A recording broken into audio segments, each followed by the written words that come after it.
Welcome to Season 5 of the Agile Brand with Greg Kihlstrom, where we talk with enterprise and technology platform leaders about the people, processes, and platforms that make marketing and customer experience successful, scalable, and sustainable. This is what creates an Agile brand. I'm your host, Greg Kihlstrom, advisor and consultant for Fortune 1000 marketing and CX leaders and teams as principal and chief strategist at GK5A, and best-selling author, keynote speaker, entrepreneur, and Agile certified coach. The Agile Brand podcast is brought to you by TEKsystems, an industry leader in full-stack technology services, talent services, and real-world application. For more information, go to teksystems.com. To sign up for the Agile Brand newsletter and get the latest insights and articles on marketing technology and CX, or to purchase a copy of my latest book, House of the Customer, go to gregkihlstrom.com. You can also find all my books on Amazon and other retailers. And now on to the show. Today we're going to talk about empowering great CX in organizations and what it takes from leaders and employees to do so. To help me discuss this topic, I'd like to welcome Mark Slatin, CEO of EmpoweredCX and host of the Delighted Customers podcast. Mark, welcome to the show. Hey, Greg. Thanks so much for having me on the show. I'm delighted to be here. Yeah, looking forward to talking about, I know you and I chat a bit here, so but glad that we can record this and share our conversation with others. So why don't we get started by you giving a little background on yourself and what you're currently doing?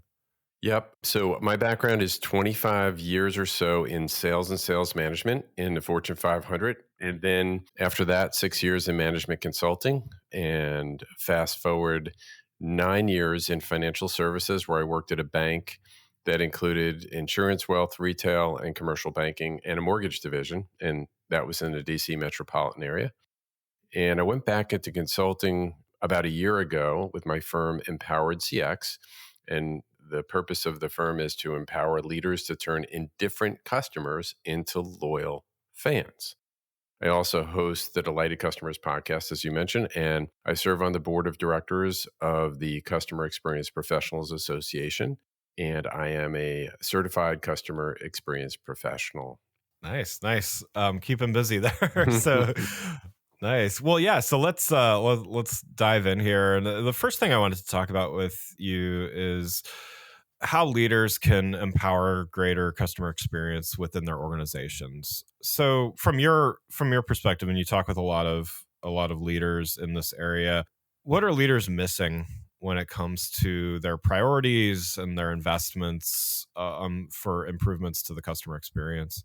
Yeah, I think, Greg, Bain did a study a while back, and they surveyed over 300 companies, and CEOs, 80% of them felt that their organization delivered a superior customer experience, but only 8% of their customers agreed.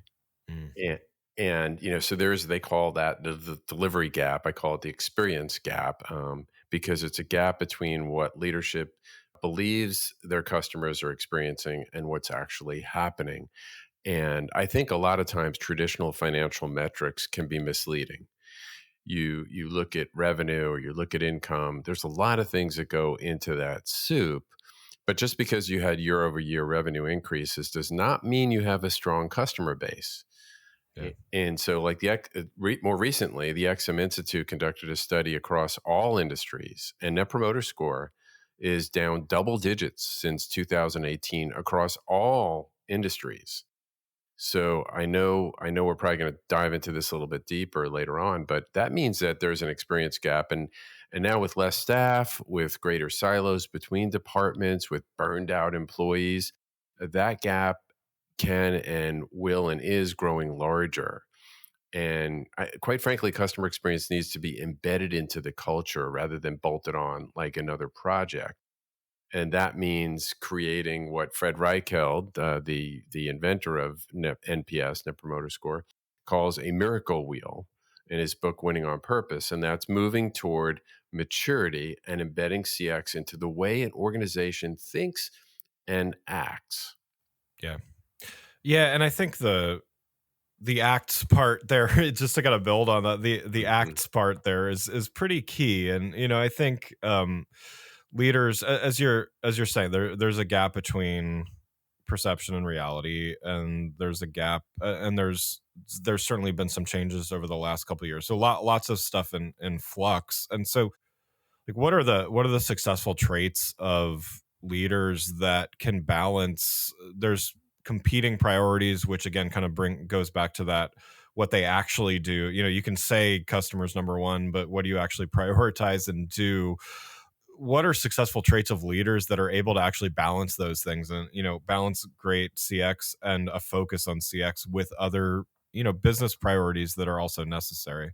Yeah, I mean, I'm glad you brought that up because let's face it, there are competing priorities. I worked at a bank that acquired two different firms, different banks that were pretty large relative to the size of our bank at the time. And that becomes a priority. That integration of the two organizations, both financially, culturally, every other way, is going to be key to the success of the outcome of the new company.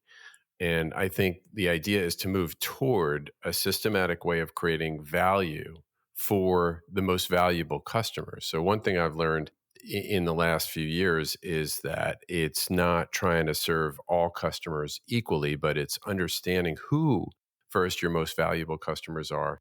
And then what is it that they desire most that would create the most value for them? And it means that the CX strategy should be at the core of all corporate strategy. Like Jeff Bezos said, the number one thing that made us successful, and that's Amazon, of course, by far is an obsessive compulsive focus on the customer. And that means developing a set of CX core competencies. So when we talked earlier about the miracle wheel that Fred talks about, I like to use the CXPA five core competencies, which are customer insights and understanding, CX strategy, design insights and implementation, metrics, measurements, and value, and leadership and accountability. Yeah. So yeah, and to build on that, as well as to kind of go back to what you were talking about at the beginning as far as measurements go, how do you balance the measure? So there's a prioritization aspect that we talked about a little bit, and then there's the measuring in the right way, right? So meaningful measurements would be, certainly we want to make sure that we are measuring the customer experience. We also obviously need to measure business KPIs. How do leaders balance those two, and not come away with the wrong correlation, causation, and all that kind of stuff?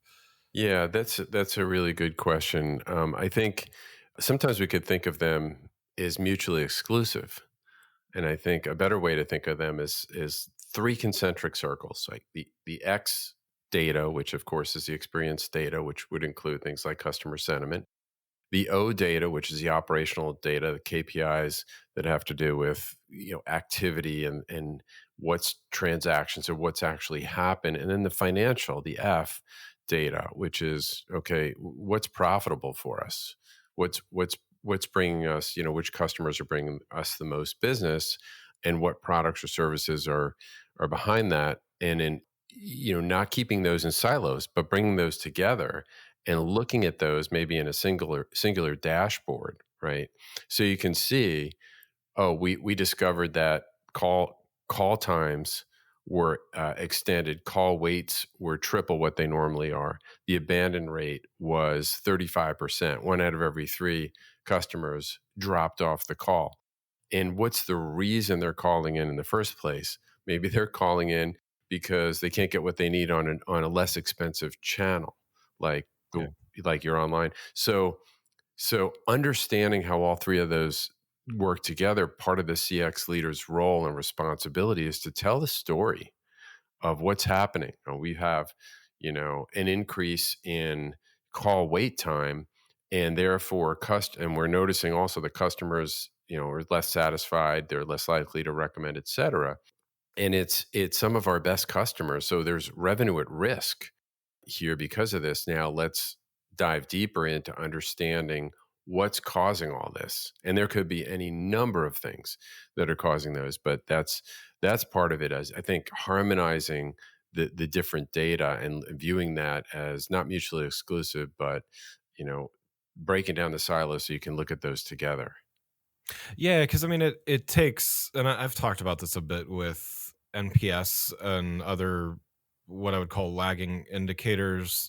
I'm a believer in using those, and I think there's value in using them. But it's also, I think one of the things you're touching on here is the diagnosis of this stuff takes a lot of metrics, and it doesn't mean we measure everything because that would take all day every day Right. to analyze, but we do need to mix leading indicators and measure that stuff, so we can kind of do the forensics on, okay, we had a huge dip or a huge spike in NPS or CES or something like that. Why? Right. And then kind of answer that. But I think it also, you can do that from a customer experience perspective, but you also need to do that with the business KPIs as well. I mean, would you say that the brands, the like the category leaders, visionaries, whatever, quadrant wave, format you want to talk in, are they doing this better than the laggards here, or is everybody still trying to figure this out?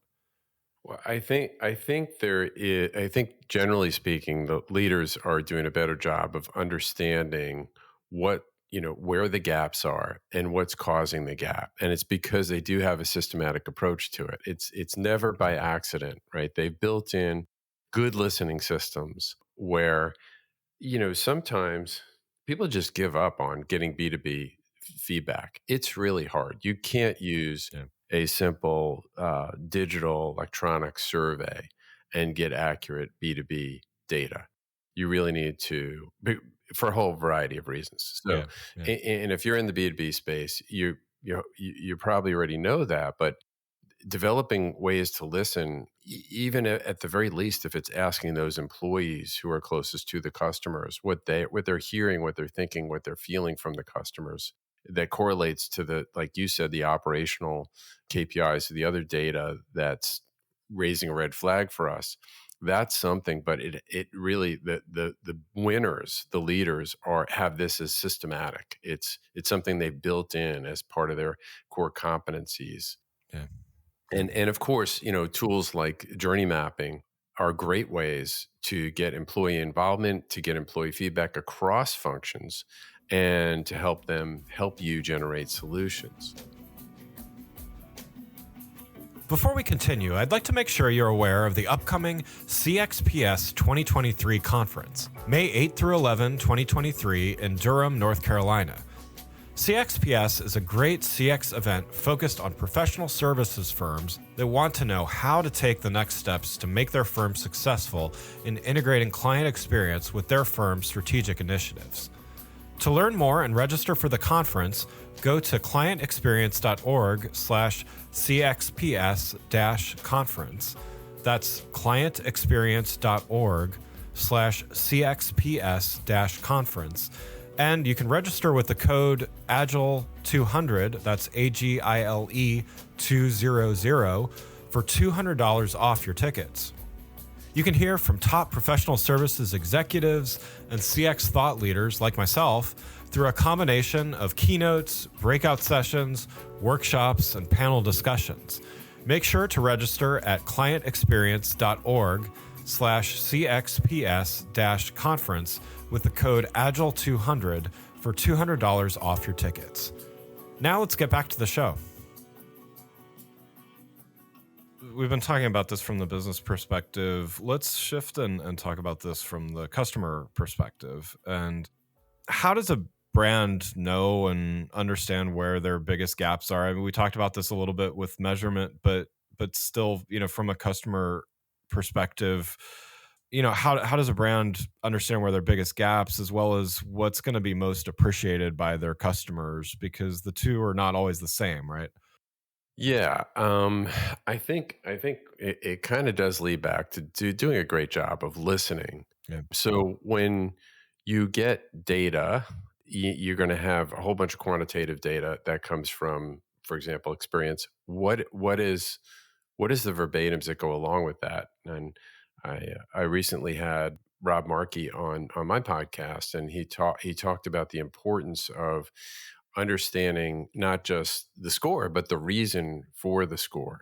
Yeah. and Yeah. that's relative to net promoter. So if you are trying to get a diagnosis for what is going on, yes, it is understanding the reporting that comes back from your voice of the customer program. It's understanding the operational data, and there are some cases where you need to have an alert and on things that are hot priority as you build out your client journey. And I know you talk a lot about journey map orchestration. The map is supposed to be like a living, breathing thing. It's not just a one-time, two-dimensional. Hopefully, it's not, and then it goes Right. collects dust. But like, where on that map do we need to put a beacon, an alert that can help signal something going wrong? And in some cases, we need to respond right away.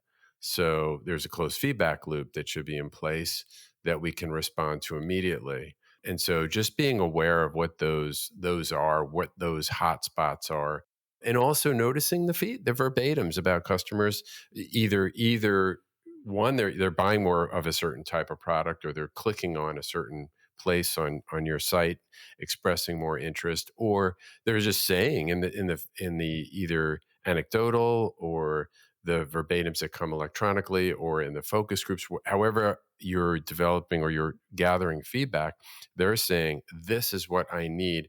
This is you don't have enough of this, or I love this, keep doing more of it. That's the kind of things that we need to dig down further and fully comprehend and design for. Yeah, yeah, and to compound the challenges, I guess, for the CX practitioners out there, customer expectations are continually on the rise as well, right? I mean, any reports, surveys I see, there's always, there's either a disruptor or some kind of category leader that continually is setting new standards, and then everybody, whether it's in the same industry or not, has those expectations. An easy example is Amazon next day shipping and stuff. Now who wants to wait 5 days to get anything anymore, right? So do you think that this is just the way it's going to be, and things are going to expectations continue to increase, or how does this impact how brands have to continually kind of reset their delivery expectations and things like that? Well, I think you're absolutely right. There was a report that was conducted by the XM Institute that looked at looked at consumer feedback from 2018 to 2022, and every industry dropped, and I mentioned that earlier. Yeah. So yeah, you're having a drop in service levels, and it's caused by staff shortages, supply shortages, supply chain issues. You've got quiet quitting, Yeah. lack of employee engagement. All these things are causing it, and go back to the culture of an organization, which is really what drives customer experience. The employee experience, the customer experience go hand in hand, and I think tapping into both of those is going to be critical for winners. But also, I do think that there's companies like Amazon, as you suggested, have raised the bar for what expectations could be.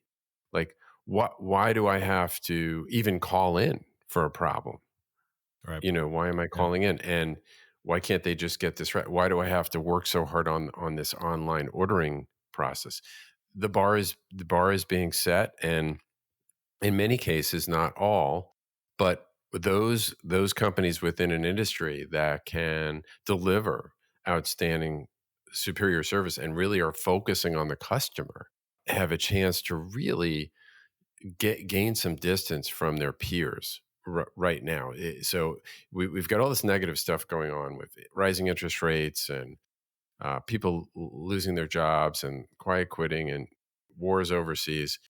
But this could be a real opportune time for companies to double down on customer experience and in building it into the way they work and their culture and separating themselves from the competition. Yeah, yeah, agreed.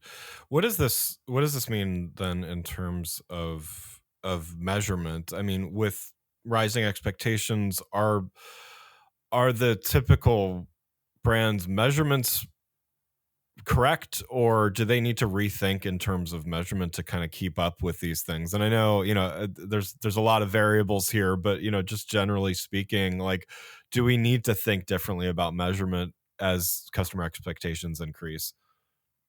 I think we talk through some of this, Greg, but just to pull on that thread is kind of think about it more as a dashboard, getting all the data around the customer together in one place and making sure that you have systems to collect and gather those insights, and then a place where you can look at it, and then as CX practitioners and CX professionals be able to tell the story.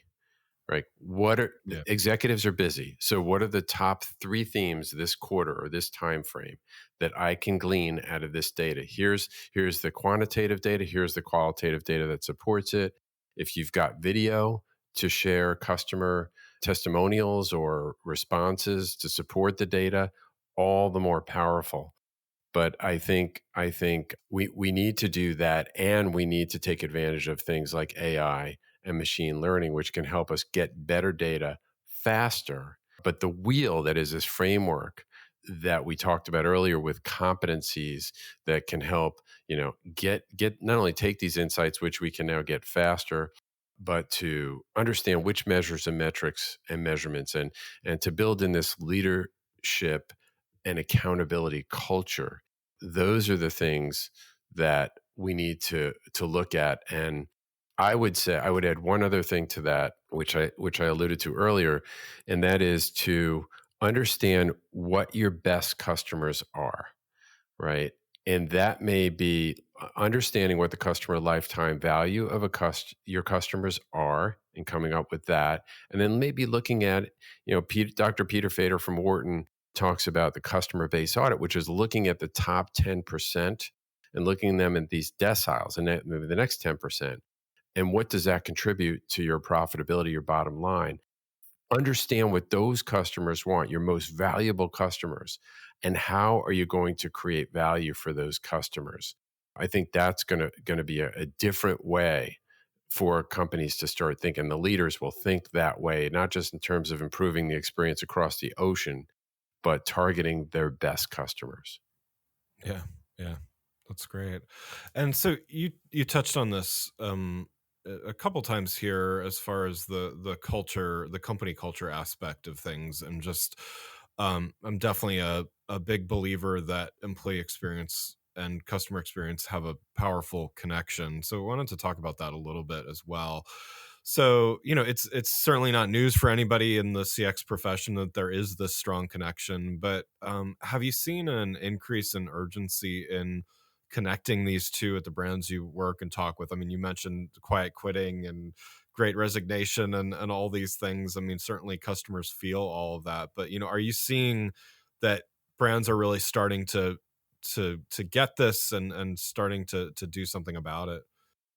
I think you're right. I think that all the reasons you mentioned are putting a spotlight on the employee experience more so than ever, and so you're seeing more activities around that, more energy and emphasis around that. And you're 100% right that they are directly linked. I know that I've seen some people write recently that because companies like Amazon have had some employee related issues and still perform well financially and still have high customer ratings, that they're not linked.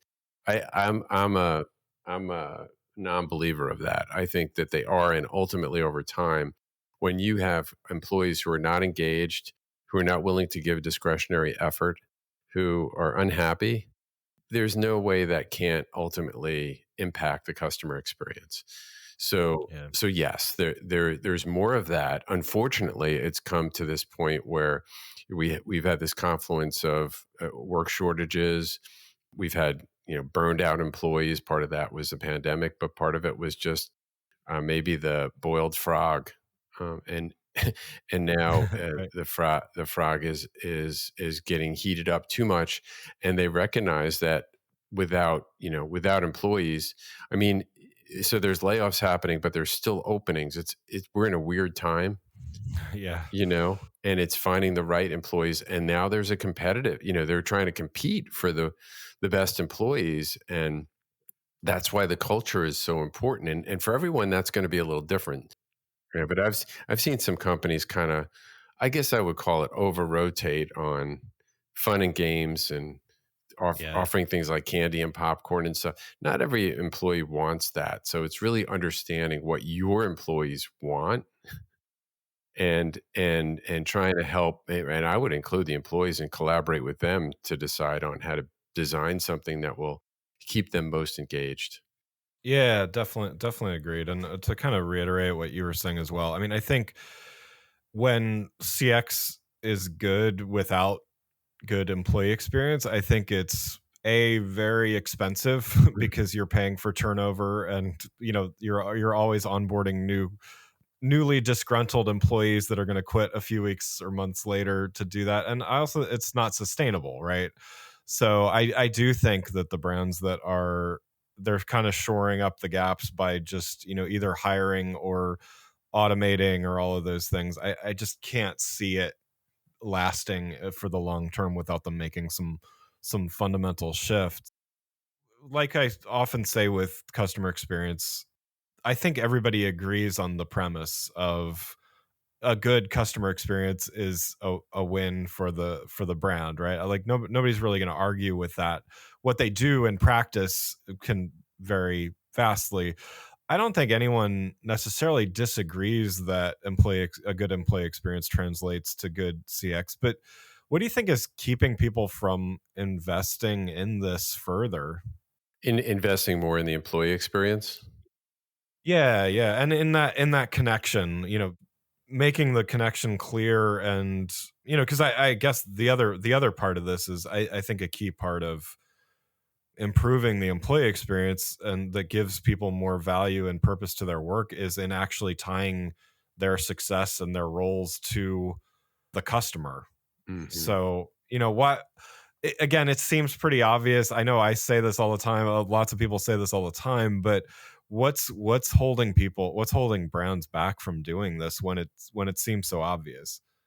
I think what you're looking at in many of these cases is a look at traditional financial metrics, and people, unfortunately, in this C-suite are often looking at a set of reports that include income statements and balance sheets, and if they look okay, Yeah. if the net number of customers, if they even know what that number is staying the same, or revenues are staying the same or going up, they don't dig deeper into understanding the health of their customer base, and and also, now the health of their employee base, and understanding that there is a financial correlation between the health of the employee base to these other business outcomes.